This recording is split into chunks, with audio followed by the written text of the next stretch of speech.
So many of y'all. My name is Chris Raymer. I'm very grateful, recovered alcoholic, and I'm delighted to be here, guys. I mean, really looking around this room, there's some folks I ain't seen in a day or two, and I don't know. We were talking earlier. I think I'm the only one that's getting older. The rest of you seem to be doing pretty well. So it's a delight to see you. I'm watching that clock is pretty close, folks. So I don't want to go over. I hate people that do that, but I'm just, yeah, I probably need to meditate about that, but I'm going to try to behave myself. And, it's, what a great topic. Let me just give you a little quick snippet where I come from.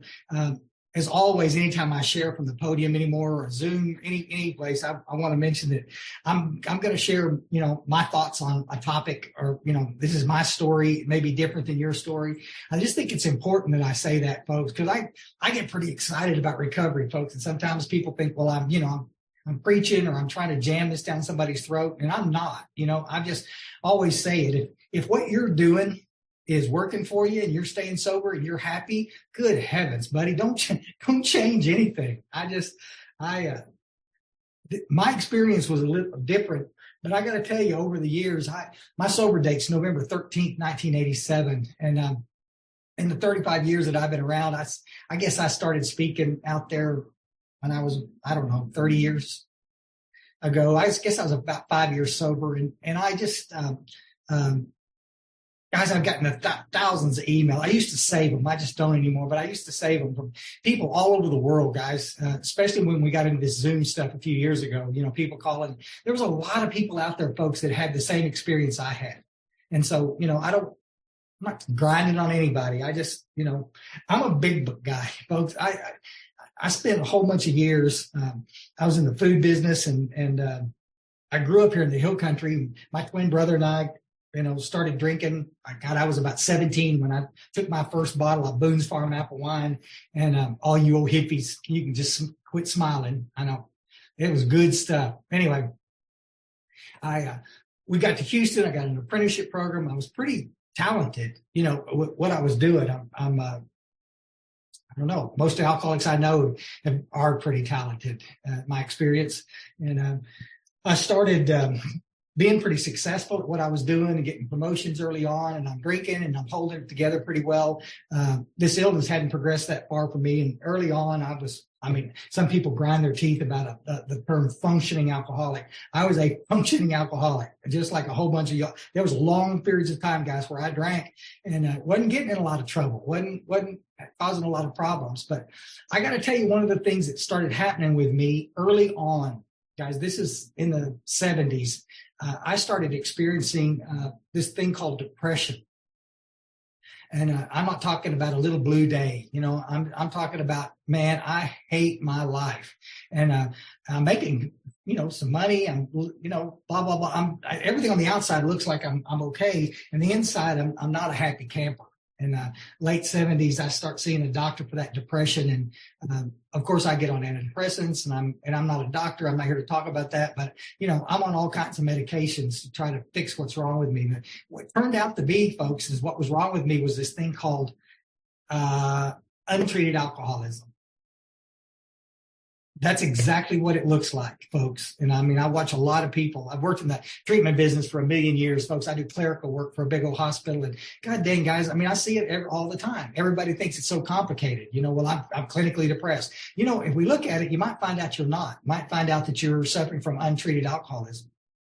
Guys, when I quit drinking, I get worse, not better. It's tough to get alcoholics to understand this, but I got to tell you, it's really tough to try to get families to understand this. They think the alcohol is the problem. It's not. Alcohol is the solution. It treats the alcoholism. And, I can quit on a dime. I've done it 1,000 times, but I can't stay quit. It's the problem. And I can stop drinking, and my MO is about 2 weeks, guys. I detox. I start feeling better. Everything out there starts to, the car gets washed and the checkbook gets balanced and everything's looking pretty good.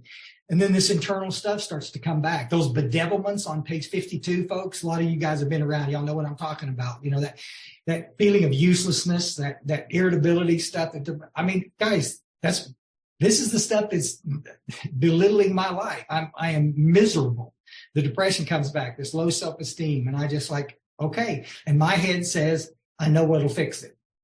And I'm not choosing it. But there's an unconscious thought there. I know what'll fix it. All I got to do is go get a beer, put it in my system, and immediately I feel better. That's why anybody in these rooms that are trying to get sober, folks, I got to tell you, you got my absolute admiration. This is the hardest thing any of us have ever tried to do.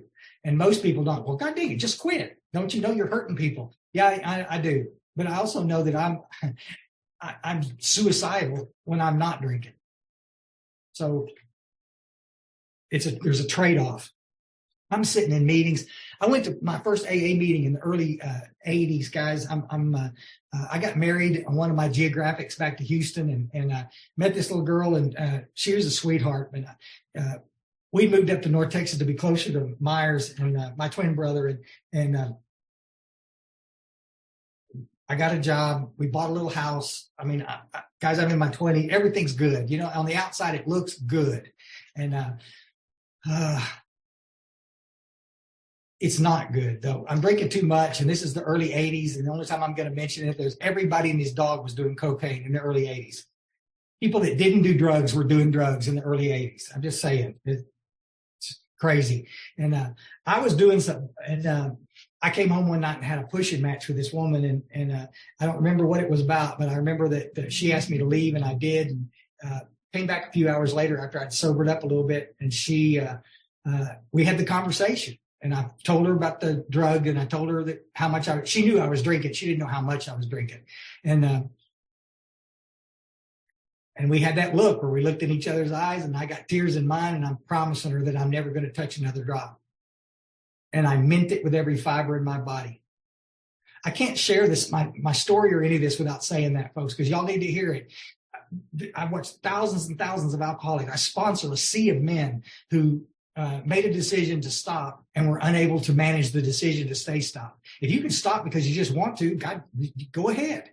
Bill Wilson calls you a hard drinker. The real alcoholic's you're going to struggle doing this. And that was me. And who knew? But I went to my first AA meeting the next day to save this marriage. And they were the nicest people on earth, and 1,001 liners. And there was no big books in the place. And we read how it worked off of a plaque. And and that's it. A week and a half later, I drank, and she packed and left. And I didn't get drunk, guys, but I drank. And that was my deal, that I wasn't going to touch another drop. And I continued to go to AA because I knew it worked for some folks, guys. I've watched people there get sober, but I'm not having a very good experience. I spent 7 years in Alcoholics Anonymous, going in and out, picking up Desire chips, and not hearing the solution. I still get emails from all over, guys. Occasionally, I'll get a really nasty email. You could have gotten sober back then if you'd really wanted to. You know, I'm saying, guys, if somebody had come up to me and showed me how, I probably could. The meetings I'm going to, we're not studying the literature.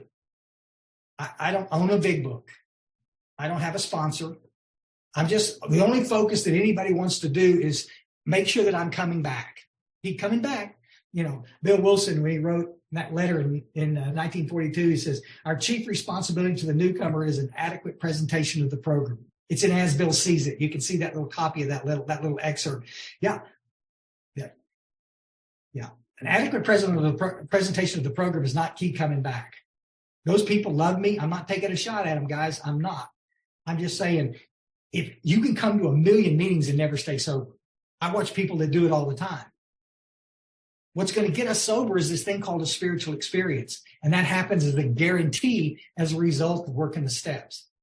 This is kind of like unapologetically about God, folks. I tried to commit suicide one night, and I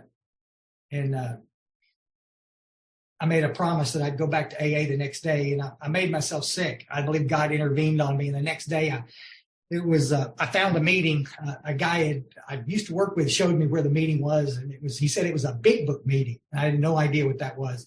I didn't have a big book, but I went to this meeting, and I was going to go back to the old meetings where I'd been, but it was too late to go. And so I stopped at this meeting, and I snuck in the back door and hoping nobody would see me. And everybody saw me. And that's the way that was. And little girl stopped me from leaving and got me a cup of coffee.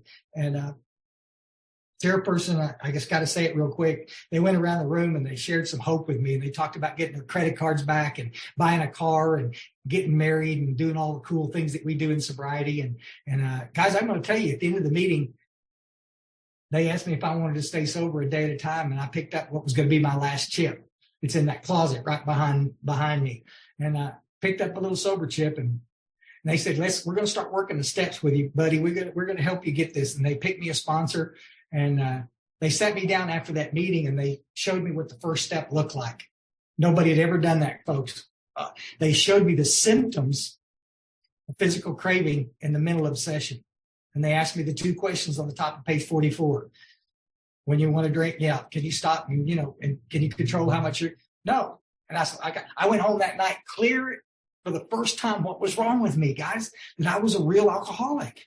I've been calling myself alcoholics forever, guys. I didn't even more believe it than a man in the moon. I'm convinced if that girl had just treated me a little bit nicer, I could stay sober. It's always somebody else's fault, folks.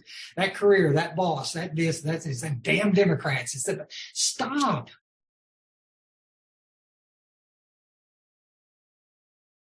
2 weeks in, guys, these guys have got me, did service work. And this old guy stopped after a meeting one day, and he sat me down, and he said, Chris, let me talk to you a little bit about this steps 10 and 11. And he started talking to me about this prayer and meditation stuff. And I remember throwing it back in his face. Well, the steps are in sequence for a reason, And he looked at me, kind of rolled his eyes. And he said, yeah, I understand, Chris. You're going to have more luck with this downstream, but I need to start talking to you about this because you need to start playing this game. You need to start spending some time. You're so far up in your head, you're going to have to start sorting this stuff out.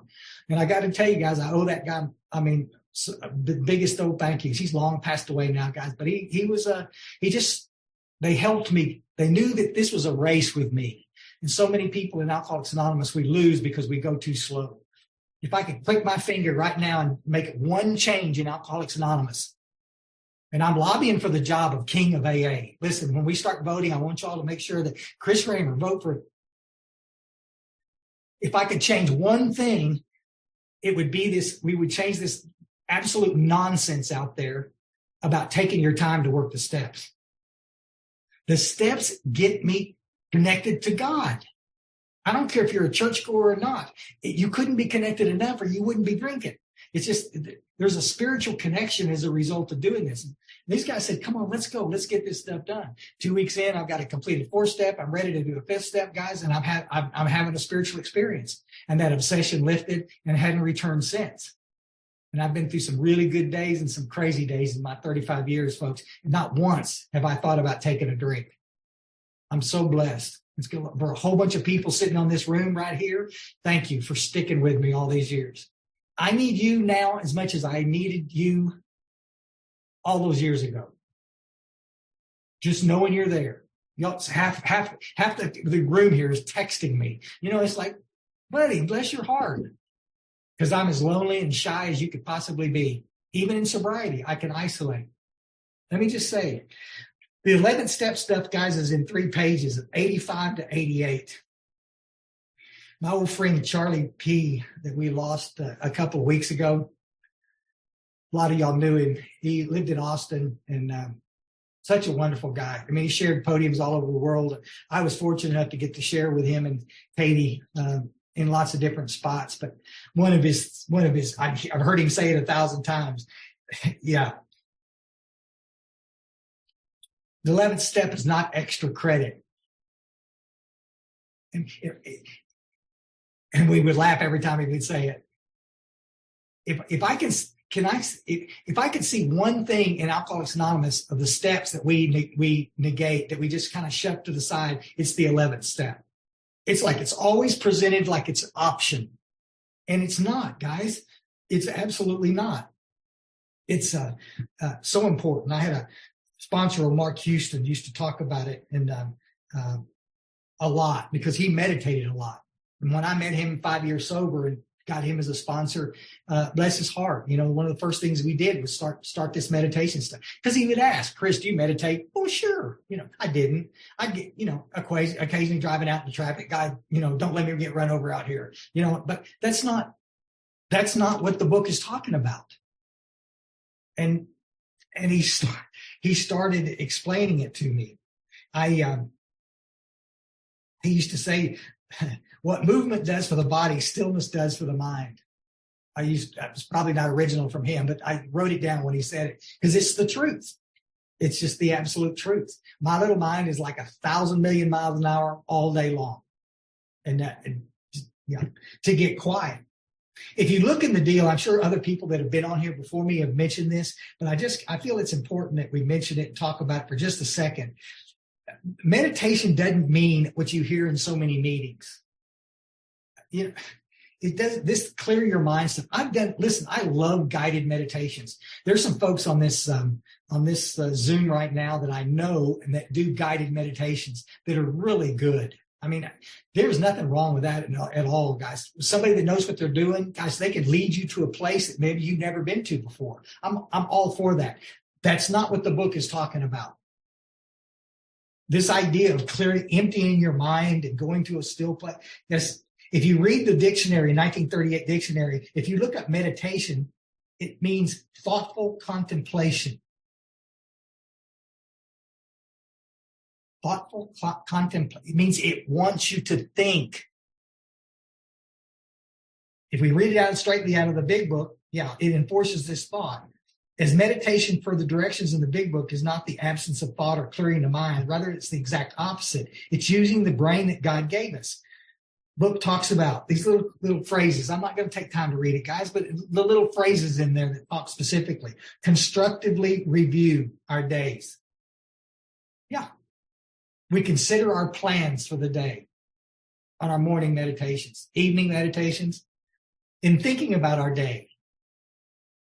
It didn't say empty your mind and go to Mars. We're supposed to be thinking about this.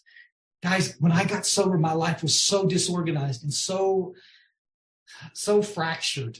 I've been in survival mode for years. I wasn't worried about my future. All I wanted to do was not get arrested, not die, not get shot, whatever. And now all of a sudden I'm sober and I got my feet on the ground. And that's why these guys said, Chris, it's time to start getting quiet. I come from a sponsorship lineage. You can look up my lineage. And there was an old man named Paul Martin. I'll mention, he's been passed away a long time. A lot of y'all know him. And a lot of y'all had the opportunity to meet him. And he's just, if y'all get a chance, he spoke a lot in the 70s and 80s and wrote a bunch of articles. If you email me, I'll put my email in there, guys. I can send you his articles that he wrote for the Grapevine. Somebody sent them to me ages ago. And they're primo. This guy was a big book thumper. They printed a lot of his articles. Again, there was like 18 or 19 of them. They printed them until the 90s and they stopped printing them. He's only had a couple printed in the 90s because the editorial staff at the Grapevine changed and they didn't want any more big book stuff. They wanted little unicorns and butterfly stuff, and he wasn't going to write that. He was interested in, how can we grow spiritually? How can we get closer to God? He spent 45 minutes a day meditating. Guys, maybe when I retire, I can get a shot at it. But even still, just to shut up and get quiet. I had many conversations with him about that. It's first thing that all of those folks that were teaching me to do was find a place to do it. Find a place that you can get quiet. Turn your stupid phone off. There's some great apps out there too. You can get on the phone. There's great apps that you can get on. You can meditate with hundreds of thousands of other people at the same time if you want to do that. It's a pretty cool little deal. But I get quiet, and if you're afraid you're going to doze off, you set a little timer. Back in the Stone Age when I used a little egg timer. It was as noisy as it click click. Y'all know the old egg timer they set on the stove, and now they got this just absolutely silent timer on your phone and the clock, and you can just but set your clock for 5 minutes, 10 minutes. You don't have to worry about falling asleep or whatever. You'll get good at it, folks. You'll get good where you can just get quiet. Yeah. Get you a little place. I wish I could show you a picture. I've got all of my little creatures here. There's a little armadillo. Somebody got me ages ago. I don't know. I've got all of my little stuff. There's a little crosses that a Catholic priest had given me one time. All little things that I hold near and dear. And Patty stays up late. My wife, she's in the program. She stays up real late at night, does what girls do. I don't know. And I go to bed, and then I get up real early in the morning. And so I'm in here all by myself, folks. And I can get quiet. I'm not looking at the computer. I'm not doing anything. I'm just getting quiet. And I start breathing. Old guys that used to meditate said, touch your forehead. Old transcendental meditation guys that touch your forehead. There's a great article out there. I sponsor a guy that whose father had taught Bill Wilson the transcendental meditation. And it's pretty fascinating. Bill Wilson was a seeker. I'm going to tell you, until the day he died, he was looking for answers to everything. I mean, he was just, golly, I would have loved to have met him. But these guys were talking about, you just touch your forehead and then kind of focus on that where you touched, and you'll get quiet, contemplate, breathe. I never get down, folks. I never start meditating without one of these in front of me. This is called a rule, little legal tablet. I've always got something to write on, guys, because what happens with me and I start going, these little thoughts start coming through my head, and I want to start arguing with these thoughts. That's not the time to do it. If I get quiet, folks, these little thoughts start crossing my mind. I need to just jot it down real quick, and then I get quiet again and start thinking, what am I going to do today? I usually think of the things I'm going to lecture at work or whatever, and just, what do I want to do maybe at the little recovery club or guys I'm sponsoring. I just get quiet. It's just me and God in the room. Ends with a prayer with me always. God, what do you want me to do today? Some days I got a little more time and I can spend a little extra time.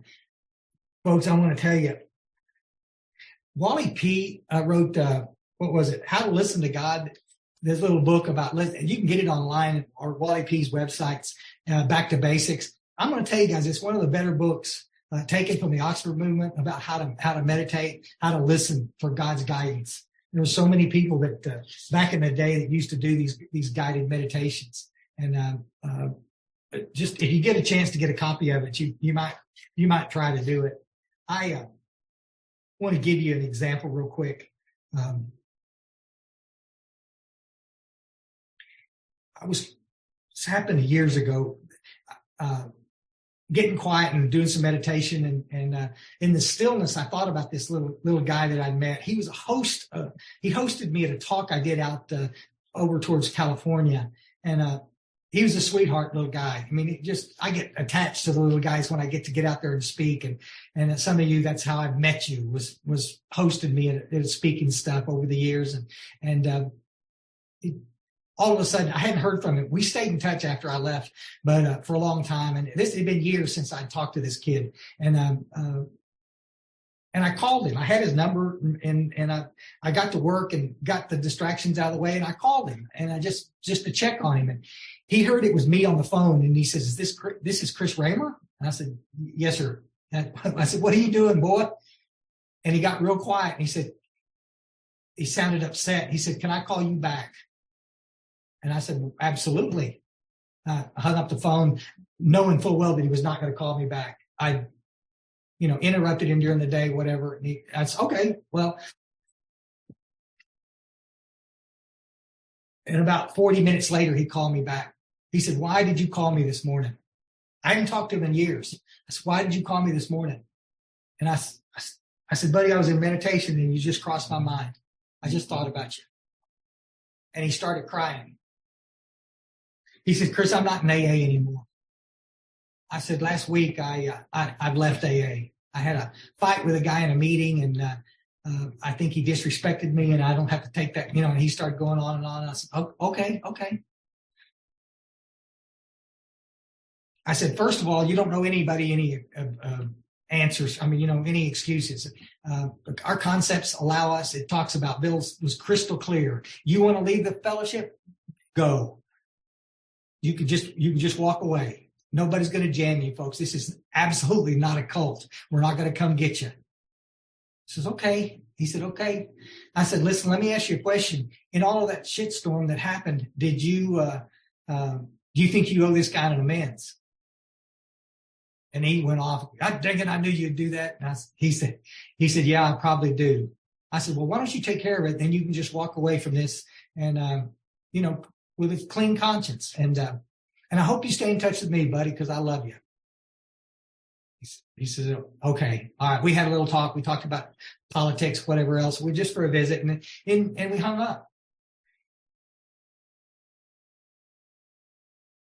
The next day, he called me back. And I picked it up, and I said, man, what's going on? And he said, well, I had a talk with that guy. And I said, yeah. Did you clean off your side of the street? And he said, I did. And I got it right, and I told him all the nasty things I'd said. And you know what he did? He turned right around and apologized for saying all those nasty things about me. We had us a fine little conversation. You know what else? I said, what? He says, I got me a new sponsor. I like to drop the phone. It's like, really? Uh-huh. Now there's half of you on here going, well, that's just a coincidence, Chris. That's just, guys, I don't think it is. I could sit right here, right now, and start giving you examples just like I had, just like I gave you there. We'd be here all night. There was this lady that during COVID, at the beginning of COVID, we had we started seeing so many people with long-term sobriety relapsing. A lot of people were just like me. I ain't going on them stupid Zooms. I'm just digging in. I'm not going to do it. Okay. Yeah. But the people that stuck with that, I'm not going to get on Zooms and I can't go to meetings because they close things down. And then alone by themselves, guys, Bill Wilson wrote a lot about it. This isolation stuff breeds one thing. It's called self-pity. And self-pity drops us right straight in the grease. And I never saw so many people, guys, in treatment, working in the industry for so many years, so many people with double-digit sobriety coming back into AA, from relapses, coming back in. And it was just tragic to watch, and a lot of good sobriety. And there was this lady, I'd known her in Houston, and she had about 26 years of sobriety. And when I knew she was coming into treatment, and I kept looking for it. It's a big campus. I couldn't find her. And in meditation one morning, I don't think I'm making this crap up. And I'm thinking of meditation, and I'm thinking about this room that somebody said that there was a bookshelf, and I was moving offices and I needed a bookshelf. And so I had a clear blue, and I'm going through my day, what I'm going to do, I'm going to go look in that room and see if that bookshelf's there. And I got to work and put my stuff up like that. And I went over, there's no reason in the world that I need to go to this room. And I go up in there, and I got a key, and I'll go in there, and it's already unlocked. And I walk in, and there's that lady. 90 patients on campus. And this lady's in this room by herself, where I've never been maybe once in all the years I worked there. And I got a chance to talk to her. I didn't want to talk to her in a group, guys. Let me tell you what I wanted to talk to her about, because everybody out there wanted her to come back as a newcomer. This is a soapbox. Just get ready for it, okay? You relapse, you're going to have to come back as a newcomer. She's not a newcomer. She had 26 years of experience to share with the newcomers. We're killing people out there, folks, by doing that nonsense. Nowhere in the book does it say do that.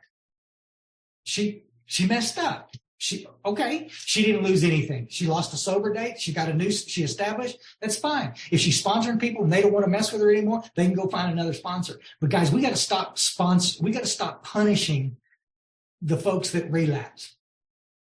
Shame on us. Just saying. And I'm talking to this lady about that. Of course, she's crying, because that's what she's already been told. Now she's going to come back and she can't share. Guys, the one thing that's going to allow us to stay sober, the one thing is working with other alcoholics. Bill Wilson says, bottom of page 129, in those first days of convalescence, nothing will so much help us stay sober as intensive work with another alcoholic. This lady needs to go work with other alcoholics, but we've got a therapist telling her that she can't work with the new alcoholics until she's a year sober. I just wish people would let's just follow the instructions, shall we? We do a lot better off. Bless this little lady. She's back. She's kicking butt, taking names. She's kicking, y'all, she's set the world on fire. Went out there and started sponsoring a bunch of people again. Never looked back and did all that. Yeah. You think it was a coincidence that I found her in a quiet spot? That's all prayer and meditation, folks. Every bit of this is about prayer and meditation. Real quick.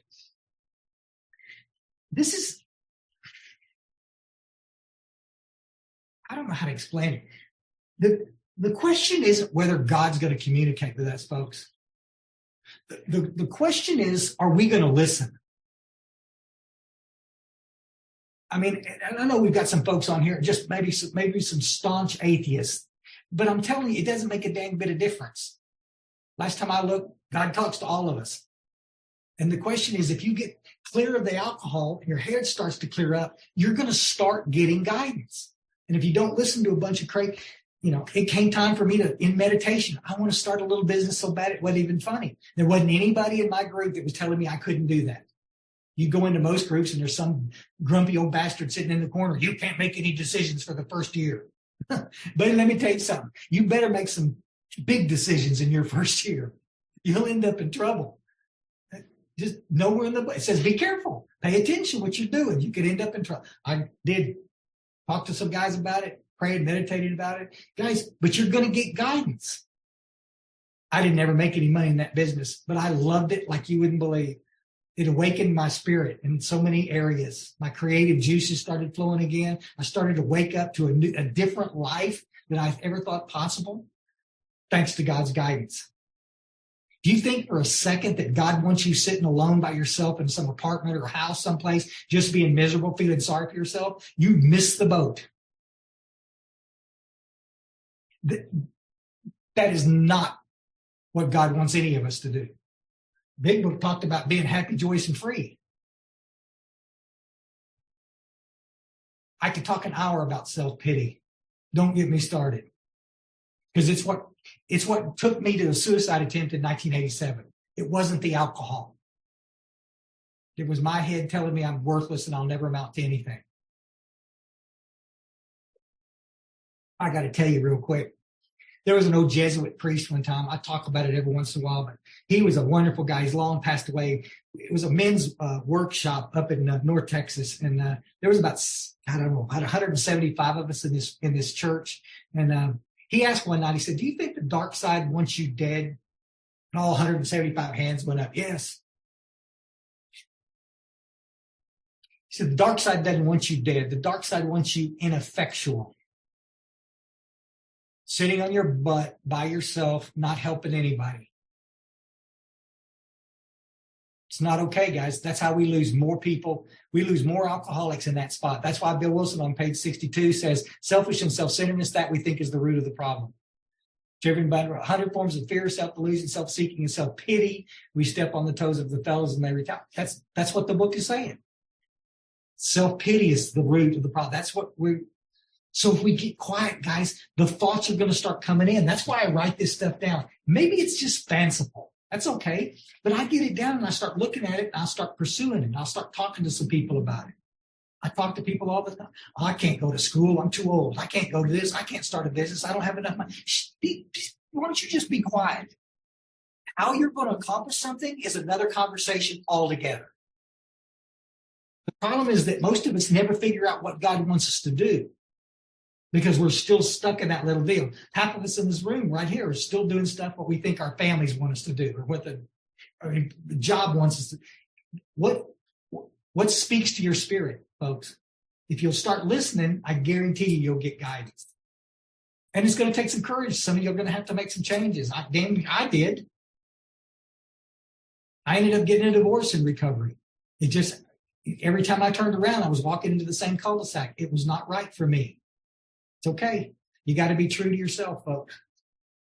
I'll say this real quick and let y'all go. We can visit and ask some questions if you want. One of the things when I'm meditating, guys, the book, there's a little line that talks about we avoid morbid reflection. And what I'm going to try to do when I get quiet in meditation is focus on the good stuff.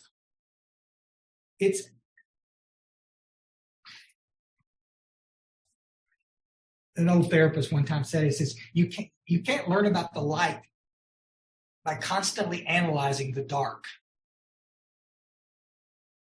I don't know if we've got any cyclists in here. You know, I'm a big cyclist, bicycle. And it'd be the same for the motorcycle. Some of you guys look like motorcycle guys too. So high five. You know, I'd die if I got on one, but I just, but it's the same kind of stuff. If you start riding a motorcycle or you get on a bicycle, when you first start doing this, guys, everybody tells you, all the old guys will get around and say, buddy, listen, when you're riding this bike, pay attention, look where you want to go. If you're coming down a big old hill and you're going a little bit too fast, if you don't look at the guardrail, because your bike will turn straight towards the guardrail. You look at where you're going. Look at the clear path of the road, and that's where your bike will turn. It's fact. Try it sometime when you're driving. You can't look to the left without steering to the left. It's the same stuff. The problem with me for so many years, guys, until I got busy with meditation, I didn't know where God wanted me to go. I didn't know where to look. And all of a sudden I start praying and meditating and I'm getting quiet. And all of a sudden God starts to guide me. Ended up going to work on the coast for a while and got to meet some people over in Florida. Some of them are on this. It's just, guys, what a cool journey this has been. God has shown me the way. God will open the doors and God will shut the doors. This, I guarantee you're going to go that direction. But you got to keep your little open mind. Mark used to talk about being awake but asleep. And so many people in Alcoholics Anonymous, that's what they are. I'm sober. And you're miserable. There's something wrong. Let's get quiet with God and then we figure out what we need to do. And I got to tell you, it's a delight to get a chance to visit with you all. And I am absolutely, while we're answering questions and visiting a little bit, guys, I'll put my email in there in the little chat, and you guys can holler at me, and I'll help you any way I can. I'll send you some stuff. Thank y'all so much. Jason, come on up, please, brother. Thank you, Ali. Hello, friends. I'm a grateful recovered alcoholic just for today. Chris, thanks a lot for coming today. Thanks for always carrying the message of the undiluted truth of the big book, the Alcoholics Anonymous.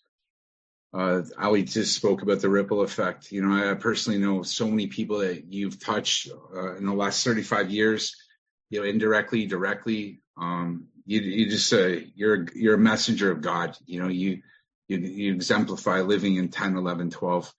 And for that, I thank you. I'm extremely grateful for everything you've done and how you've affected my recovery as well. So thank you for coming out today. Thank you, Jason. Next person is Sadiqa, if I'm pronouncing it right. So 1 second. Here we go. Yes, hi, I'm Sadiqa. I'm a grateful recovering alcoholic. Chris, that was so amazing. You touched me so deeply. And my question is, I was meditating before I came into the program, and I practiced transcendental meditation, but I thought I was supposed to just sort of hear the thought and then sort of like say thank you and let it go and really focus on the silence of it. So when you just introduce the notebook and writing things down, that totally confused me because I thought the mission was to get quiet, but then you're taking notes. So if you could just elaborate a little bit more so that I can get some clarity on that, I would appreciate it. And thanks again. Yeah. Sometimes when I'm meditating, I'm not getting any guidance anywhere. The thoughts will come and go. I want to get to a place where I can go to a deeper consciousness, where I can shut out all the stupid clutter in my life. I want to do that. But the purpose, the old timers, like Paul used to talk about, the guide, the whole point of this was not to just disappear, but to get to a place where I can actually hear something that's going to come. God's not going to talk over the TV, and it's like if I can get quiet, there's still some days that I like I said, I've done some guided meditations with some folks that were just absolutely fantastic. And I'm a huge fan of transcendental meditation. I wish I'd gone farther into that. It's another wonderful way to relax. It's a way to stay, healthy. It's a wonderful thing. I'm not knocking that. I'm just saying, listen when that's going on, because God's screaming direction at us. If we can hear it, we can change our lives. Hope that answered that. Thank you so much for your question. Bobette, come on up, please. Hi, thanks so much. Hi, Bobette, alcoholic. Hi, Chris. Great to see you. Ali, thank you. Great meeting. Chris, can you share with us what you've shared before when you meet a newcomer in a meeting or someone who's just coming back? You have sort of a quick tips and tricks, some pages out of the big book that you guide them to immediately. You get down, sit right down, and you start working with them. Can you give us a quick overview of where you take them? I know you walk them through hand in hand. And the reason I'm asking this is we had a young gal come in to the meeting this evening, and I immediately thought of that quick and dirty that you have to just, bring them along immediately. Thanks. The main speed, and I'm all for getting the steps done as quick as possible. If you look at the history sites out there, and I can send them to, everybody worked the steps in like short time, few days, a week. This nonsense of taking a step up is just ridiculous. I've got a lifetime, folks, to get in step studies and go to slowly. Our AA group, we read 3 or 4 pages on a Wednesday night and then discuss that and then go to the next one. We can get through the book twice in a year, and I just think that's the coolest. But this little guy that's just coming in, he's like a ticking time bomb. He's going to be there right up until the point the obsession to use comes back, and then he's going to disappear. They used to say, well, I knew that little one-eyed guy wasn't ready. I was ready. But unless something changes, the obsession is going to continue to come back. I could send you that little quick first step guide that I use. And if you don't have it, some of y'all on this know I have it because I've sent it to you, but I'd be more than glad to send it to you. Basically, I've cherry picked. I'm not one of those that start on the title page and start reading. I know people that do that. That's just great, but it just takes too long. Unless you're going to sit down for 2 days straight and do it, it's too long. But we can ask the little questions just like those old timers did me that night, specifically about the phenomenon of craving and the mental obsession. And there's cherry pick in those 60 pages is first step, guys. Bill Wilson talks about the steps in the first 100, 102 pages. But the 60 of those are the first step. He wants us to, pretty important to decide if you really actually need to be here. So, yeah, without taking a bunch of time, if y'all email me, I'll just send it to you without a lot of conversation. And if you got any questions, you can holler at me. But the sooner we can get them through, oh my God, the urgency that they get once they realize that they are one of us. Like in the culminating questions on the top of page 44, guys, are the 2 questions. And once they get to that spot, and they go, oh my God, I'm an alcoholic. It's like, I could have had a VA. It's like then they just you can't stop them. Let's do a 3rd step now. They're ready to get through this work. And the sooner we can get them out there helping other alcoholics, man, the better they be. Yeah. I want my little guys out there. If they're 60 days sober and they haven't got somebody out there to do the work with, we're going to have a conversation. What are you doing, you slacker? So somebody said, I heard somebody at a conference the other day say it. Yeah. He said, no dogs allowed. Only service animals. Yeah. Thanks. Thank you, Babette. Thank you, Chris. And Philip, do you mind, brother, throughout the remainder of the meeting, just periodically put Chris's email to everybody, Philip, brother? People are asking and missing it. Thank you so much. Grateful Bob, could you come on up, please, brother? Yeah. Hi, Chris. Thank you so much for your talk. And that just, I love the energy and I love the pace because I could hang on and keep up with you.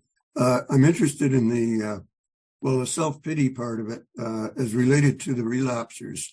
You've got a fresh look at how to approach relapsers, and I'm really interested in that because I think there's a point of judgment, especially for someone who relapses regularly, a point of judgment that comes up. And And I don't want to admit to being part of that, but I have to admit it to get the question out.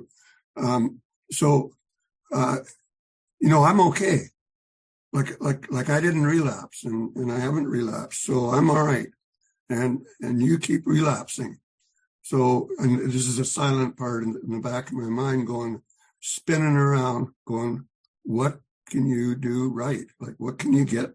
What are you missing? Like, what's going wrong here? So there's a clear demarcation.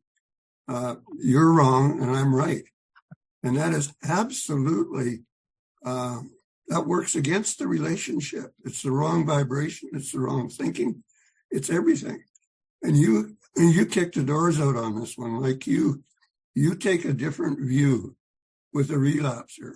They're just, and I really, I'm not even sure what my question is, but I wrote down, and I don't know if you said this or if I put it in my notes myself, but I said, we're punitive. And I think that's the attitude. And now, if it doesn't come through, here's what scares me. If it doesn't come through in my words, it can come through in my attitude, my look, my vibration. It can come through a whole lot of ways, body language, right? So I want to clean up that separation and be identify with, right?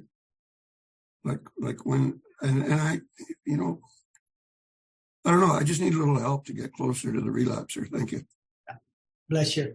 What a great question. Real quick, and I won't beat it to death, but there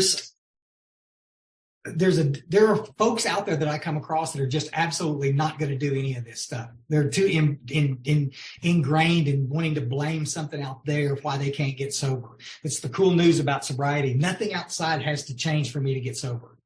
If I'm doing what I'm supposed to be doing, I'm going to have the spiritual experience. It's all about love and tolerance. And sometimes love is just with a smile on I've made every mistake you can make. I've fired people. If you're not going to do this, it's absolutely wrong.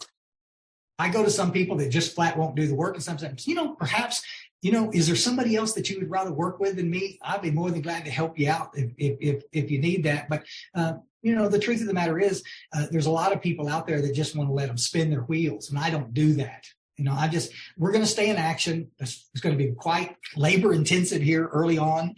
Let's get you through this 4-step and get you making these amends and get you a little service stuff going and you can get well. And guys, I've watched some really, really, really tough ones that have been to treatment 1,000,000 times that all of a sudden got sober and stayed sober because they started helping others.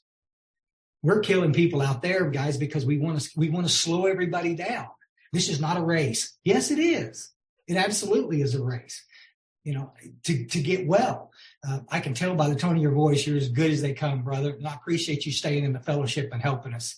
It can be real frustrating understanding the disease. And still some people, it's like, you did what? I just want to, twist his little head off, but it's just love and tolerance and just say, okay, bud, we got to do what we got to do. But sometimes the fault is the sponsor just by going too slow. And, if you don't have time to work with them, then maybe you can pass on that. Let somebody else take care of it. But, we can't punish them because they've relapsed. That's what we do. It's just that simple. Just keep trying to love on them, buddy. But if you can keep them, action is what gets us connected spiritually.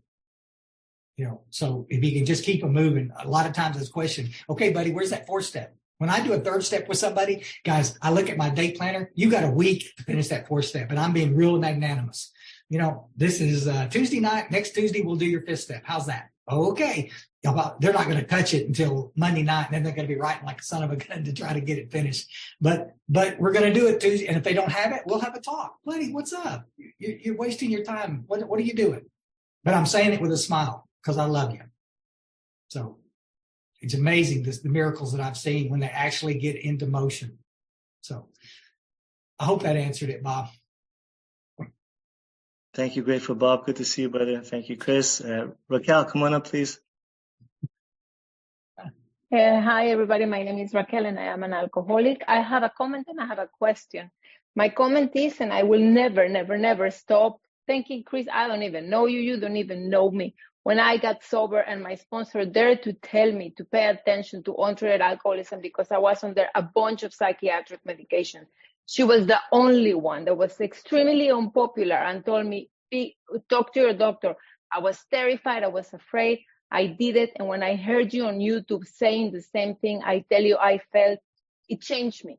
You don't know me, but it changed me. And thank you for being unapologetic about that, because you saved me too.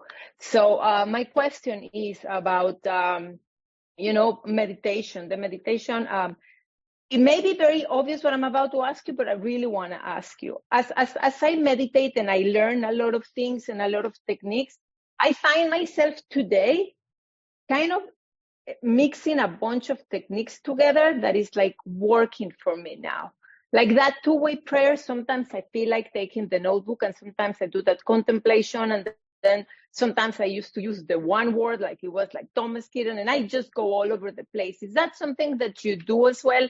And also to bring it into today, to find out today, what is it what God wants from me? Okay, thank you, God. I'm sober. I'm okay. I'm happy. But there are turning points in life that I never thought that I can also bring it into meditation. So that was the question, was about the mixing and matching. That's all. Yeah, we all do. Whatever works. And I'll go to a workshop and somebody will talk about doing this and that. And I go, I'm going to try that. And we just, over the years, we see what works. So long, well, everybody wanted to put emphasis on the length of time. I've had guys that call me, I meditate an hour every morning. I'm like, guys, I can't do it. I got to go to work. I got stuff to do. But, I find a balance in there, what seems to work. There just is just constantly, I'll think of something, write it down, go to work. It'll just follow that little thread and see where it takes me. And, we're guided individuals, folks. We just are. The problem is we just don't listen too well. So yeah. Keep working with it. Again, I'll send you those Paul Mark articles, guys, if y'all want them. He talks a lot about meditation. Thank you, Raquel. Ira Smith, come on up. Hey, thank you, Chris. Yeah, I kind of had my hand up, and then y'all over answered every question I had, and I feel so selfish. So I might have to go might have to write inventory after this, but it's all full circle to me. Like everything that I think you guys bring up. So I love the meeting. Thank you guys for just being here and having this platform for me to check in. Thank you. Thank you, buddy. Thank you, Ira. Good to have you here. Jackie K, come on up, please. Well, hi, everybody. My name's Jackie. I'm an alcoholic from Iowa. Thank you very, very much, Chris, for tonight. I have to share this with you. Years and years ago, I don't know, maybe 9 years ago, I don't know if it was you that spoke or your brother Meyer in Cedar Rapids with Peter M. and Mike Maynard, Mike M. And you guys changed my life. You changed my whole program. You say things I did not know was in the big book. I mean, I had no clue. And I'm like, oh my gosh. And so since that time, what's happened for me is I keep looking for these big book studies, and I've done several, and I just love the message that I hear come from you and from many, many others in this lineage of in this lineage of people that I know. And I'm telling you, it changed. I said that. I'm nervous. But the thing that I heard about today is so many things that I heard was like that the meditation and the prayer to God, the praying to God and the praying to God and the praying to God. And that is so watered down in our group. I live in a small town and we have a beautiful group, beautiful. And about every time I bring up God, somebody says, well, if I had heard that at the beginning, I would have walked out the door. And I think, well, I've heard you guys say, well, alcohol will bring you back. And I always, I don't know how to delicately, why do I have to be delicate? It is my solution. And they don't kick me out. Well, they can't. But, and the prayer since COVID and has just blown up for me. It's like, oh my gosh, I have heard things through COVID, through so many of these different meetings. I did not know were in that big book. I mean, it's like, and I'm just going Jackie, through I'm going to life. ask you to wrap it up, please, or ask a Oh, question. that's all. I'll send you my email. I have a couple other little questions. Thank you, Ollie. Bye-bye. Thank you so much, Jackie. Appreciate you. Mr. Howard E. and Kathy, come on up, please, and or both. Yep. My name is Howard Eber, and I am an alcoholic. Chris, how are you? I love you. You know that. I just wanted to let you know something. When we talked a few weeks ago, you know, I'd be the last guy in the world who would suggest that you can't be going through the book word for word, line by line, because that's what I've been doing for 15 years. And the last time we talked, you taught me about giving that an opportunity. And, you know, God puts things in your place. God makes things possible. And within days, I ran into a guy who had just come back, maybe a day sober after having considerable time. And he just felt like he was going right back out again. And all I could see is that window closing by the minute that you and I talked about. And I went through it with him. And within 3 hours, he was on his 4th step. And by the end of the week, he was ready to work with others. Now, he went on to use somebody else as a sponsor. But the point is that I didn't think I could do it. I didn't think I could get through to the point of doing a 4th step in 2 hours. I didn't, and the reason why I'm saying this here is if anyone here is committed as I am to the long process of word for word, line by line that you taught me and so many other people taught me that I'm now teaching other people, I had to open my mind to the possibility that maybe there's another way to do this, and it works. Yeah. It works. I want you to know that I have that script. I followed it. I went through it exactly the way you had laid it out, and it worked. And after I hung up the phone with him the first time, I was like, I couldn't believe that. It worked. So I'm just saying thank you on behalf of him and all the other people that I may work with that way. It works. And if anyone here doubts it, try it. Be open to the possibility that it works. Thanks. Yeah. Thanks. I love you, Chris. Yeah. That big book study that Howard does, though, guys, if y'all get a chance to ever get on, I mean, there's just something about it, especially if you've been around a while, guys, to go deeper and to look at that work. It's just, the difference is one's triage. When somebody comes in bleeding out of both ears, you know, we got to stop the bleeding first. And then we can start working on some of this other stuff. But, God dang, guys, the whole purpose of this is to grow spiritually. And that's those, you know, longer, more intricate big book studies, guys, has been a godsend for us, you know, especially since Zoom. So thank you, Howard. Thank you. Thank you, Howard. Kathy, did you want to say something quickly? Or you're good? I just wanted to thank Chris and say great job once again. And thanks, Ali, and everyone on the call. That's all I have. Thanks. Thank you very much. Patrick, come on up, please. If you can turn your video on, that would be fantastic, please. Hello. If you can turn your video on, that would be great, brother. All right. I think it's on. I don't know. If you're really still. Yeah, no, I had it on there because I was doing stuff.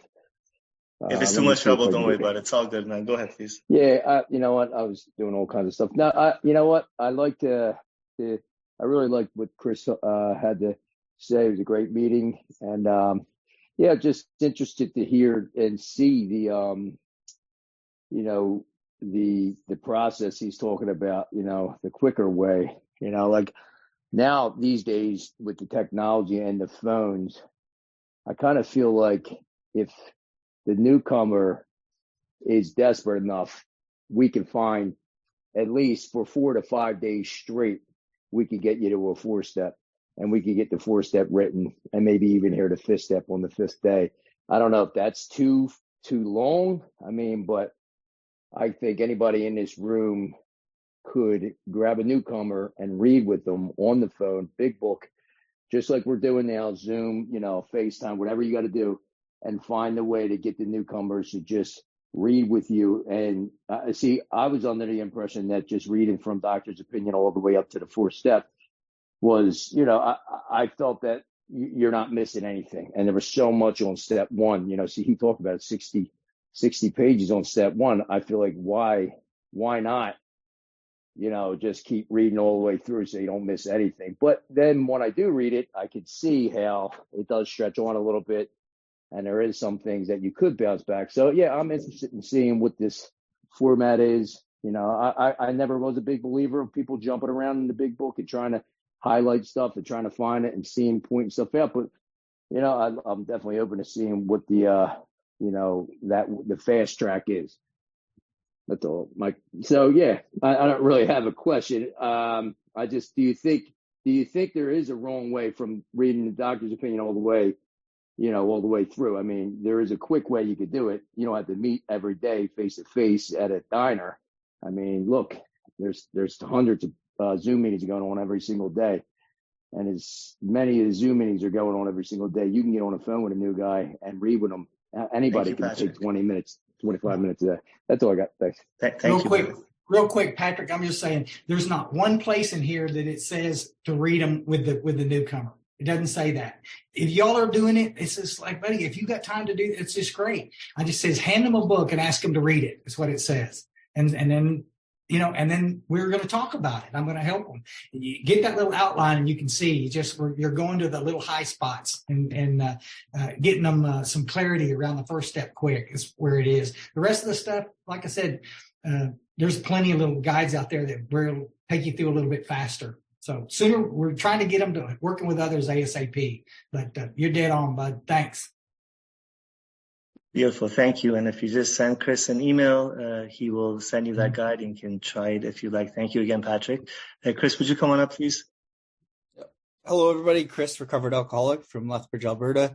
It's an absolute honor to listen to Chris speak. One of your sponsees is my sponsor from out here in Alberta. And today's an exciting day for me. My wife is in labor right now. So we came back from the hospital. And I said to my wife, they sent us home for a couple hours and said, you can come back later. So I said, I'm going to get home and listen to Chris because I, like a few people, can mirror what was said today. My meditation was walking around my farm with my headphones on, listening to Chris speak because I spent 10 years in and out of meetings and really, really getting trapped in what I come to find out wasn't the AA that I needed. And so I just want to thank you for that. It's an absolute honor. And I do have a question because I often listen to one of your tapes about staying excited. Now, very much so, I'm excited about recovery. I'm excited about helping others. One of my things is in the city in particular that I live in, there's a lot of sick meetings and a lot of open discussion meetings. And I know that I got to go in and the eye rollers and you leave the meeting and you kind of want to bang your head on the table once in a while. My question would be, when you were going through this and like when you started to understand the meetings and where the malady was, and how do you stay excited to go to meetings, and how many meetings per week would you recommend to go to? Good question. But we had to start our own meeting eventually. You can't go and talk about the book and be, attacked every day. Just go to a meeting and introduce yourself as a recovered alcoholic, for God's sakes, and everybody wants to take a shot at you. It's like, buddy, the book says we can recover. I'm always going to introduce myself that way. Little hope. I'm just saying we had to start our own little meeting. If you ever want to see copies of our little format, just mention it and I'll send them to you. And it just, and it started out small. There was 4 or 5, and on Wednesday night, we'll have 120. It's just, primary purpose groups out there. They're studying the literature. They had to start their own group because people, we're not taking shots at those guys. Listen, those meetings are, buddy, if it's working for them, those 5 little old guys sitting around talking about fishing for an hour, buddy, they're staying sober. Rock on. It's okay. And I can't wait till we start talking about your dead cat again. Oh my gosh, how cool is I'm not knocking it, guys. If it's working for them, that's great. But guys, we don't get frustrated and leave because we need you in Alcoholics Anonymous. So bless you, brother. Give them hell, Chris. Don't freeze up there. Martin. Thank you, Chris. Martin, you're up. Just to let everyone know, we end at 9:25, about 10 minutes, so we may not get to all the hands. Please forgive me if that happens. But after the meeting, well, maybe Chris will stick around a little bit to answer some of your questions if he has time. Martin, come on up, please. Hey everyone, Martin Freifeld, recovered alcoholic. Glad to be sober, glad to be here tonight.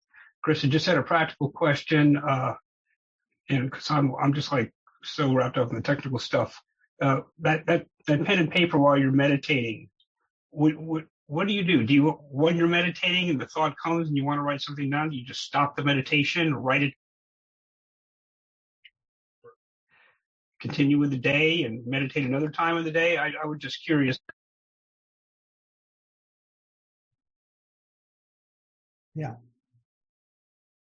Yeah, you were kind of breaking up a little bit, but I think I understand. It's some things when I hear it,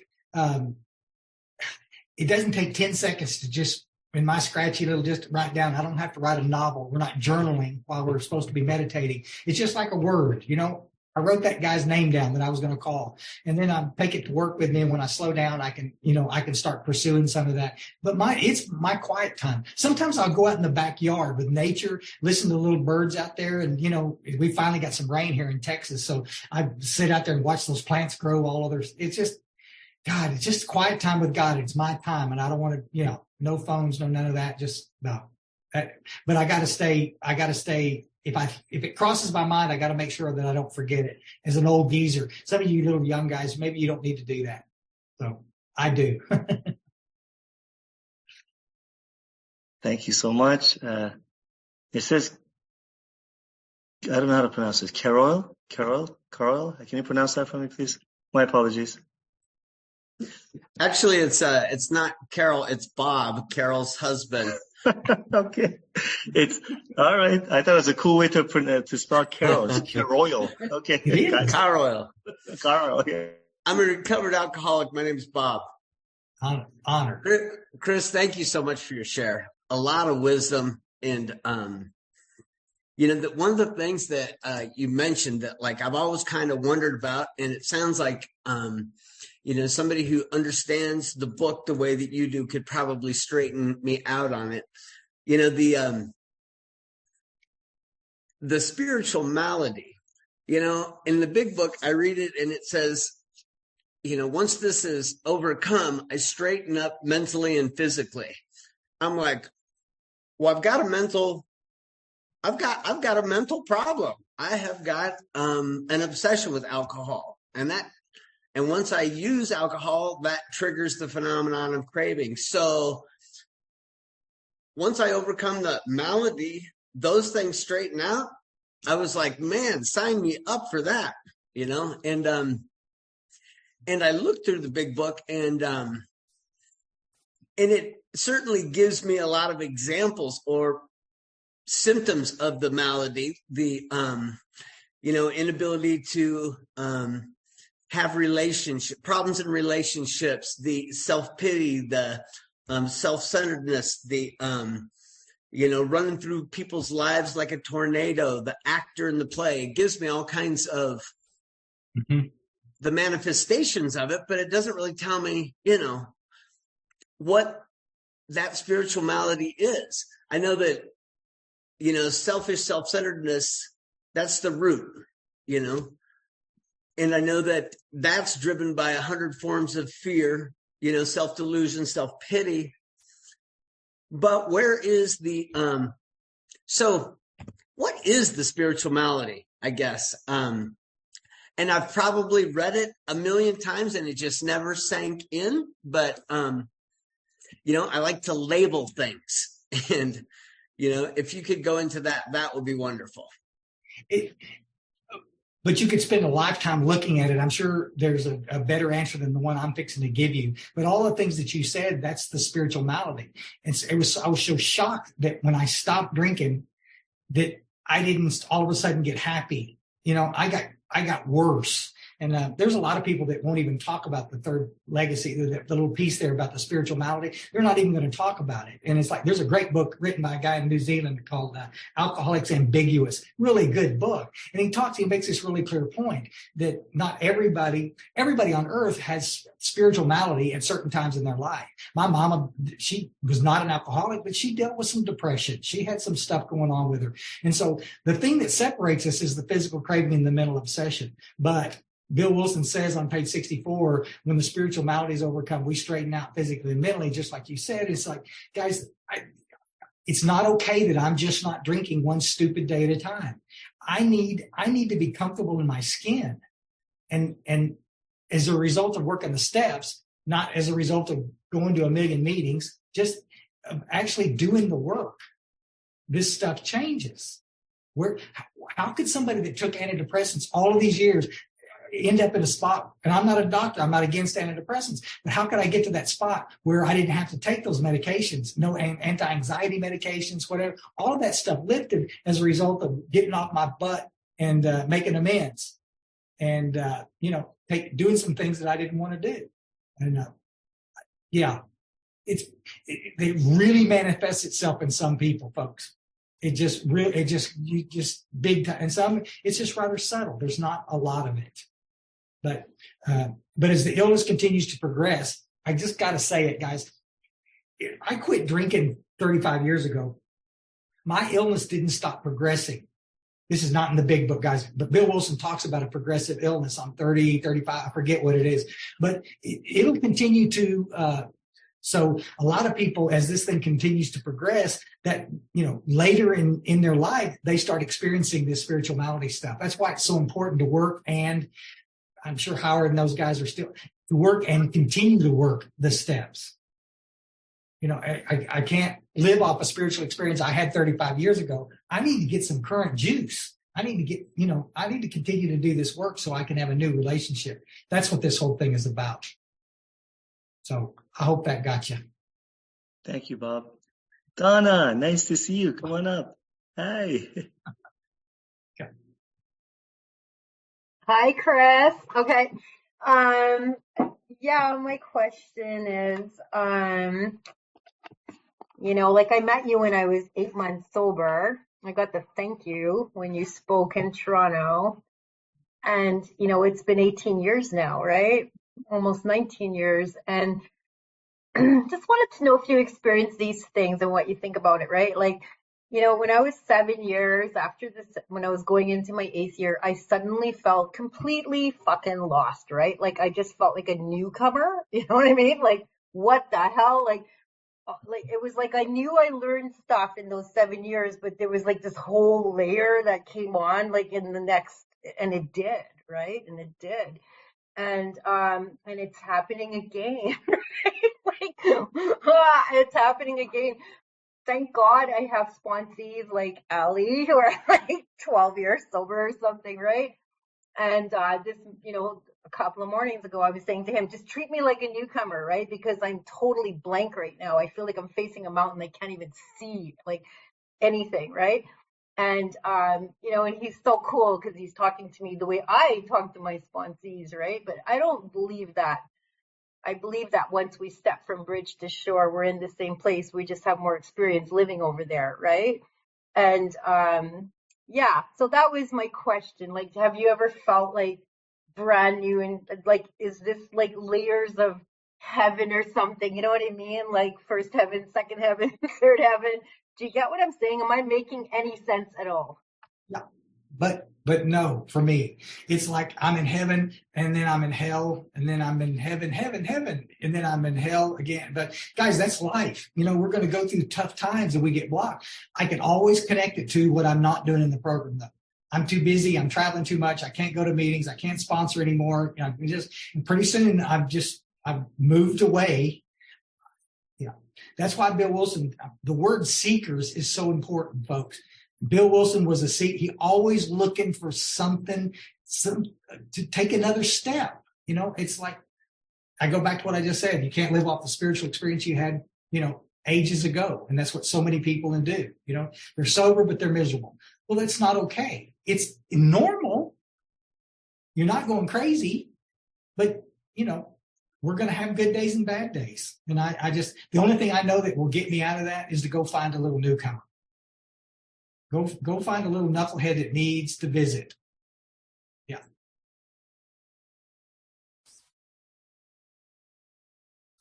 Donna, do you have more to say? We can't hear you. Oh, sorry. I was just like something that came up that I completely forgot about. It's something I did when I was 24 years old, for God's sakes, right? It was a lie I told when I was 24, and it's come back to bite my ass, right? And so now I have to like face it, right? And it's scary. Like, it's really scary, right? But I'm not gonna walk away from God. You know what I mean? I'm gonna face it, right? And and I believe there's more on the other side. But yeah, that was just my question. Like, if you were just like ever felt like brand new again, right? Like, I can't deny what's just happened. You know what I mean? I've had these 18 years, right? But every once in a while, God brings me to this place where something like this will come up where I totally forgot something. It's not like I was being dishonest on my step forward, because I never even would have thought of this. Yeah. Right? And all of a sudden, whoa, it's here. That's More it. will be revealed. We continue to grow. Bless your heart. Good to see you, Don.